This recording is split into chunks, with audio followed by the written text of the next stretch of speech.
അസ്സലാമു അലൈക്കും, welcome back. അപ്പോൾ ഇന്നത്തേത് നല്ലൊരു ബ്രേക്ക്ഫാസ്റ്റ് റെസിപ്പിയാണ്.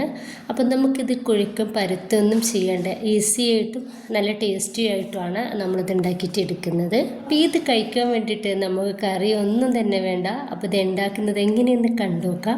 കണ്ടുകൊണ്ടിരിക്കുന്നതിനിടയിൽ നിങ്ങൾക്ക് ഇഷ്ടമാണെങ്കിൽ മറക്കാതെ തന്നെ ആ ലൈക്ക് ബട്ടൺ ഒന്ന് ക്ലിക്ക് ചെയ്യാനും അതുപോലെ തന്നെ സബ്സ്ക്രൈബ് ചെയ്ത് സപ്പോർട്ട് കൂടി ചെയ്യാനും മറക്കില്ലേ. അപ്പോൾ ഇതിന് വേണ്ടിയിട്ട് ഞാനൊരു മിക്സിയുടെ ജാറിലേക്ക് 2 കപ്പ് വെള്ളം ഒഴിച്ചെടുക്കുന്നുണ്ട്. 1 കപ്പ് മൈദയാണ് ചേർത്ത് കൊടുക്കുന്നത്. എന്നിട്ട് ഒന്ന് അരച്ചെടുക്കണം. നല്ല ഫൈൻ പേസ്റ്റ് ആക്കിയിട്ട് ഒന്ന് അരച്ചെടുത്തതിന് ശേഷം വീണ്ടും 1 കപ്പ് മൈദ കൂടി ചേർത്ത് കൊടുത്തിട്ടുണ്ട്. എന്നിട്ട് ഒന്നുകൂടി ഞാനൊന്ന് അരച്ചെടുക്കുന്നുണ്ട്. അപ്പോൾ അതിൻ്റെ ശേഷം 2 കോഴിമുട്ട പൊട്ടിച്ചിട്ട് ഇതിലേക്ക് ഒഴിച്ചെടുക്കുന്നുണ്ട്. ഒപ്പം തന്നെ 1 ടേബിൾ സ്പൂൺ പഞ്ചസാരയും ആവശ്യത്തിന് ഉപ്പും 1 ടീസ്പൂൺ വാനില എസൻസ് കൂടി ഒഴിച്ചെടുത്തിട്ടുണ്ട്. എന്നിട്ട് നന്നായിട്ട് ഒന്നുകൂടി അരച്ചെടുക്കുകയാണ്. അപ്പോൾ പഞ്ചസാര ചേർക്കുന്നത് നമ്മുടെ ഒരു ബ്രേക്ക്ഫാസ്റ്റ് റെഡിയാക്കി എടുക്കുന്ന സമയത്ത് നല്ലൊരു കളർ ഉണ്ടാവും. അതുപോലെ തന്നെ വാനില എസൻസ് ചേർക്കുന്നത് നല്ലൊരു ടേസ്റ്റിന് വേണ്ടിയിട്ടാണ്. അപ്പോൾ വാനില എസൻസ് ഉണ്ടെങ്കിൽ ചേർത്ത് കൊടുക്കുക.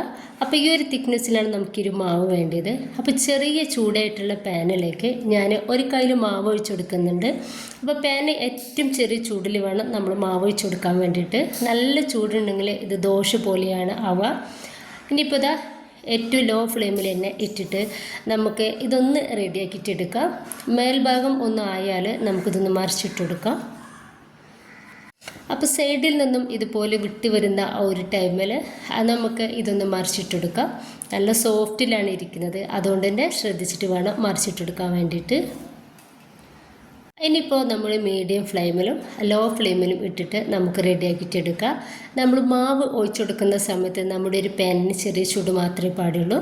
ആ ഒരു സമയത്ത് നമ്മുടെ തീ ഏറ്റവും ലോയിലേക്ക് ഇട്ടെടുത്തിട്ട് ഒഴിച്ചെടുത്താൽ മതി. ഇനിയിപ്പോൾ 2-3 പ്രാവശ്യം നമ്മളിത് തിരിച്ചു മറിച്ചിട്ടെടുത്താൽ നമുക്കൊരു ബ്രേക്ക്ഫാസ്റ്റ് ഒന്ന് റെഡി ആയിട്ട് കിട്ടും. അപ്പോൾ ഇത് നന്നായിട്ട് തന്നെ പൊങ്ങി വന്നിട്ടുണ്ട് കേട്ടോ. ഇനിയിപ്പോൾ നമുക്ക് ഇതൊന്ന് മറിച്ചിട്ടെടുക്കാം. ഇപ്പോൾ ഇത് ഈ പാനിൽ നിന്നും ഒന്ന് എടുത്ത് മാറ്റുന്നുണ്ട്. ഇനി ബാക്കി കൂടി ഞാനിതുപോലെ തന്നെ ഒന്ന് ചെയ്തെടുക്കുന്നുണ്ട്.